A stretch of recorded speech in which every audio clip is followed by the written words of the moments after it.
Seguimos con las presentaciones sobre síntesis analítica. Este es nuestro tercer y último video de esta sección. En este caso presentaremos síntesis de generación de trayectoria y síntesis de generación de función.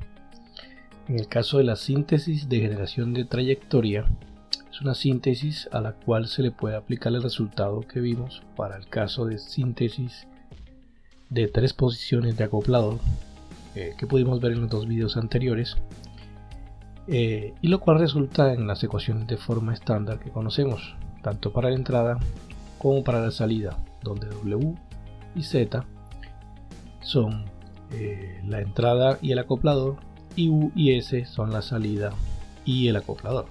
En este caso lo que queremos es que el punto P, como se ve en este ejemplo, defina una trayectoria conocida por una serie de puntos.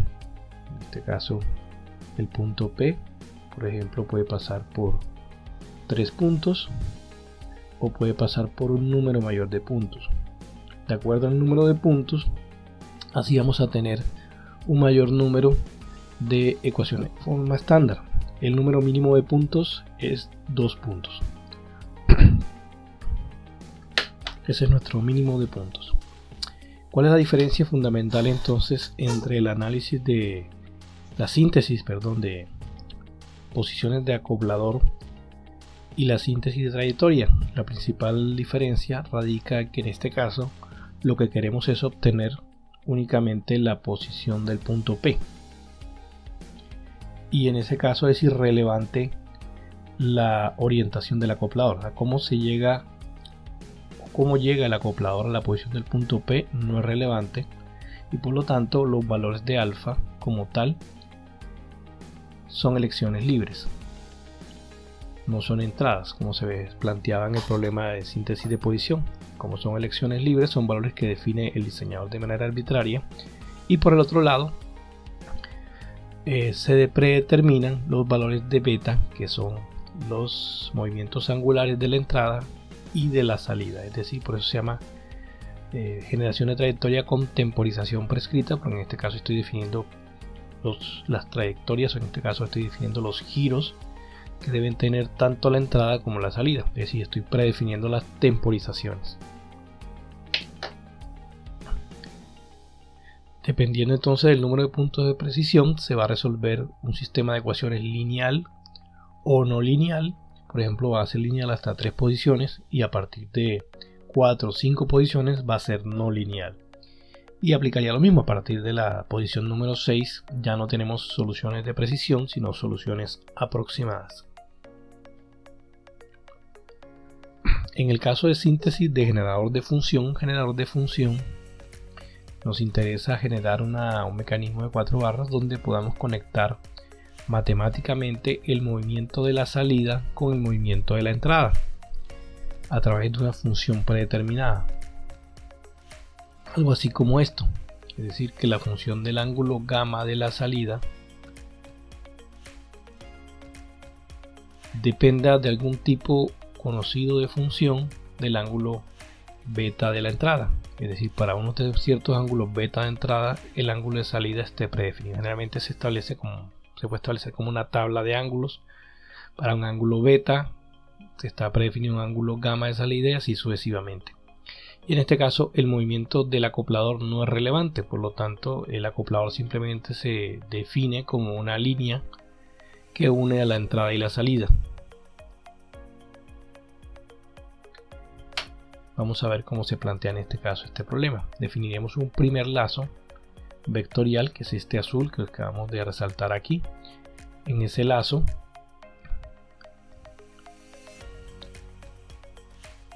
vamos a ver, en este caso tenemos W1, que es el vector de entrada. Aquí está.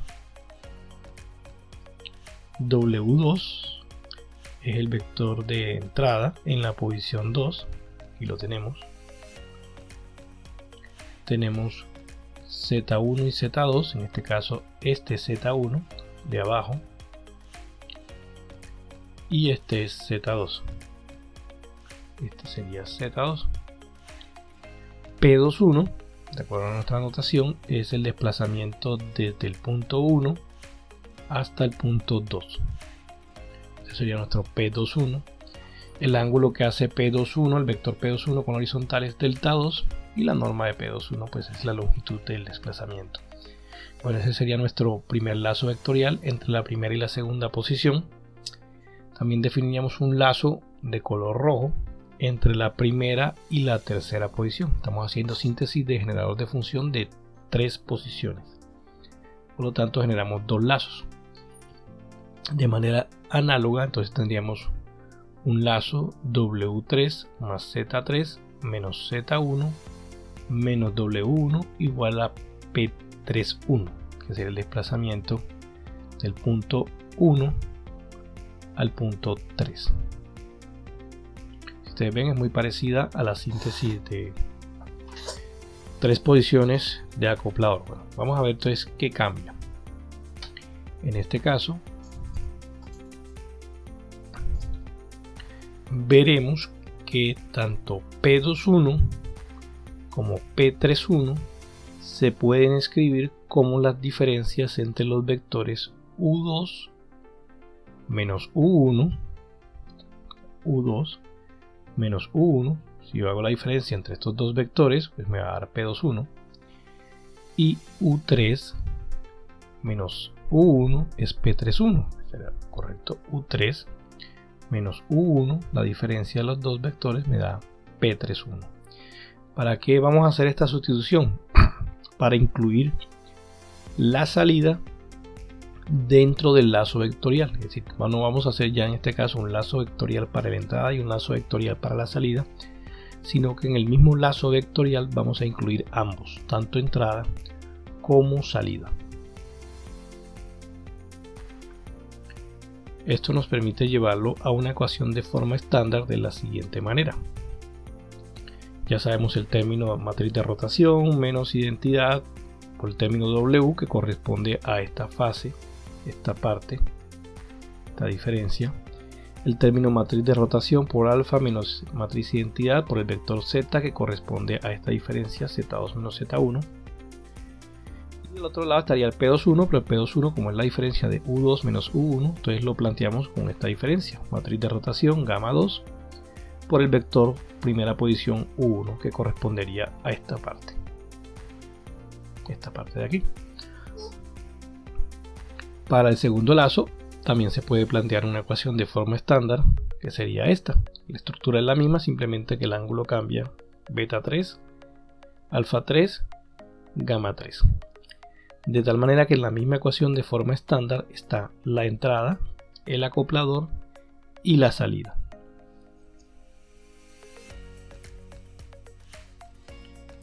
¿Qué nos va a generar? Pues un cierto número de variables. Vamos a ver cuántas variables tenemos en este caso.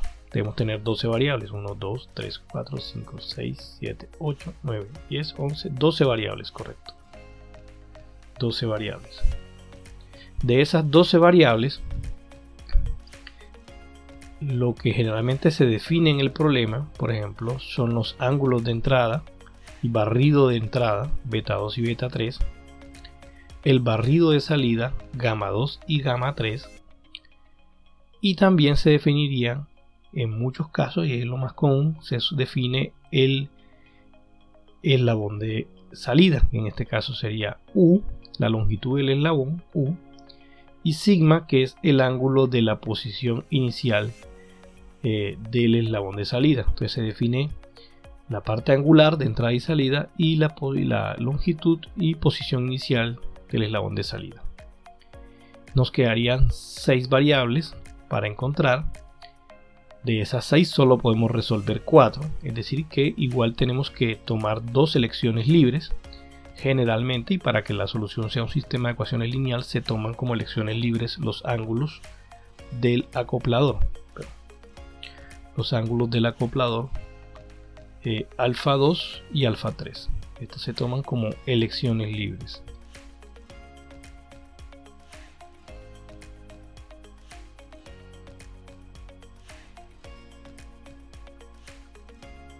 Se toman como elecciones libres, lo cual nos dejaría entonces solo los valores de la entrada posición de entrada, longitud de acoplador y posición y angular inicial del acoplador para encontrar con un sistema de ecuaciones lineales. Teniendo en cuenta esa característica, vamos a redefinir entonces nuestra salida para tener un sistema de ecuaciones lineales para 3 posiciones. Nos quedaría algo así. Nos quedaría, en este caso, nuestras incógnitas serían básicamente el vector W y el vector Z, porque ya esta parte se asume conocida. Y en este caso nos quedan los términos en una matriz de 2×2. Esto me queda como una matriz de 4×4. 4×4. Cada submatriz es una matriz de 2×2. Esto me queda como una matriz de 4×1. Y esto me queda como una matriz de 4×1. Ya me queda generalmente como un sistema de ecuaciones lineal. Perfectamente se puede resolver. La solución, digamos, de ese sistema, pues se puede aplicar con Gauss-Jordan.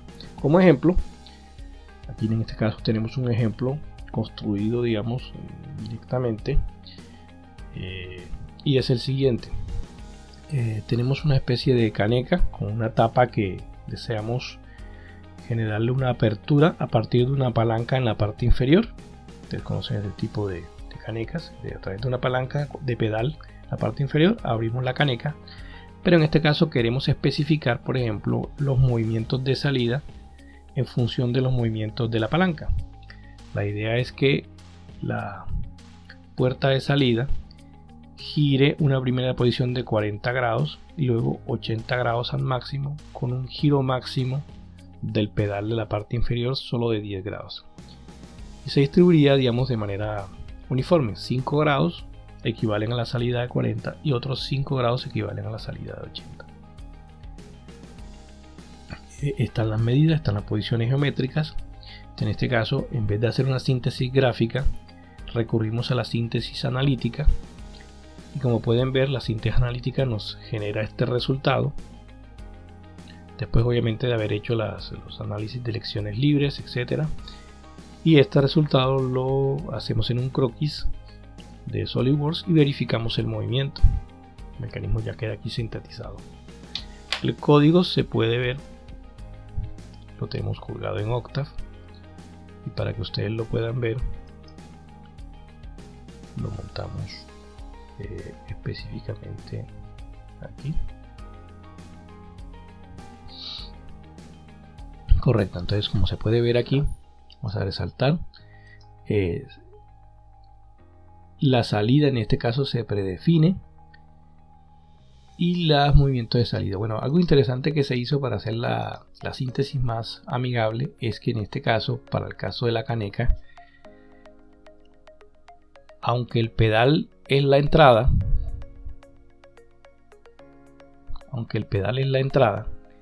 se asumió que el pedal como la salida y la entrada como la tapa. Igual invertimos entrada por salida. ¿Para qué? Porque generalmente lo que se conoce más fácilmente es lo que puede tener como longitud el pedal y las posiciones, digamos, inicial del pedal, porque eso está restringido en función de que el pedal tiene que quedar casi horizontal. Entonces, como lo más conocido era la entrada de pedal, la solución la tenemos planteada en función de la salida, de conocer la salida, pues lo que hicimos es simplemente asumir que la entrada es la tapa y la salida es el pedal. Eso es algo que en este caso no tiene ningún problema a la luz de la cinemática.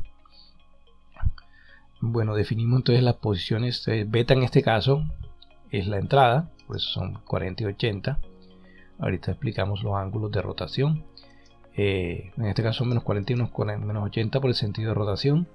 En este caso las dos posiciones de alfa son 0.5 y menos 0.5. Son ángulos muy pequeñitos, muy pequeños, porque queremos que el movimiento del acoplador sea lo más vertical posible para que no interfiera en la caneca. Entonces, por ejemplo, le pusimos unos ángulos de rotación máximo al acoplador muy pequeños para que no gire demasiado.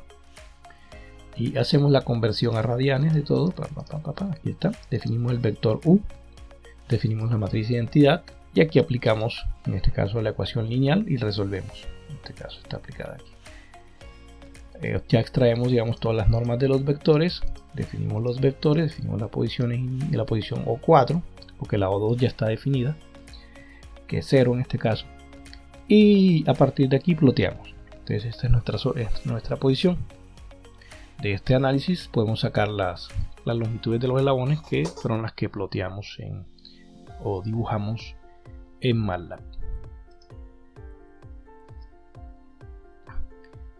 Entonces ustedes pueden tener acceso al código a través de la plataforma, pueden revisarlo y pueden hacer modificaciones para ver cómo lo adaptan a los diferentes problemas que se les puede presentar. Eso es todo. Gracias por atender este video. Nos vemos en una nueva sesión.